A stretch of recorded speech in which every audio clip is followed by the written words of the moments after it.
Hello ভিয়াস, আসসালামু আলাইকুম। আপনাদের কি স্যামসাং মোবাইল বা অন্য কোনো মোবাইলে ডাটা চালু হচ্ছে না? তাহলে আপনারা কিভাবে ডাটা চালু করবেন?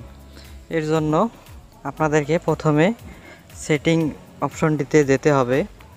যাওয়ার পর এখানে দেখতে পাচ্ছেন dual SIM and mobile network নামে একটি অপশন আছে, এখানে ক্লিক করতে হবে। ক্লিক করার পর এখানে দেখেন আমার ডাটা নেটওয়ার্কটি কিন্তু চালু আছে, কিন্তু আমার ডাটা উপরে শো করতেছে না, দেখাচ্ছে না যে চালু আছে।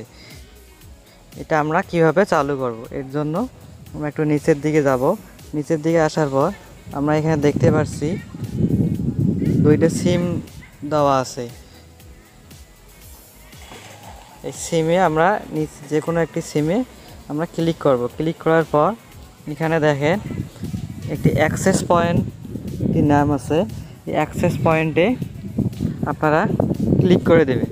অ্যাক্সেস পয়েন্টে ক্লিক করার পর আপনারা দেখেন এখানে নিউ এপিএন নামে একটি অপশন আছে। আপনারা এই নিউ এপিএনে ক্লিক করে দেবেন।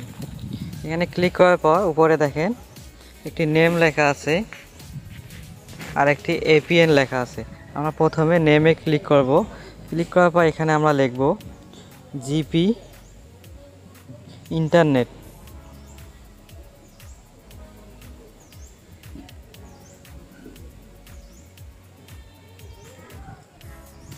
জিপি ইন্টারনেট লিখে আমরা এটা ওকে করে দেব।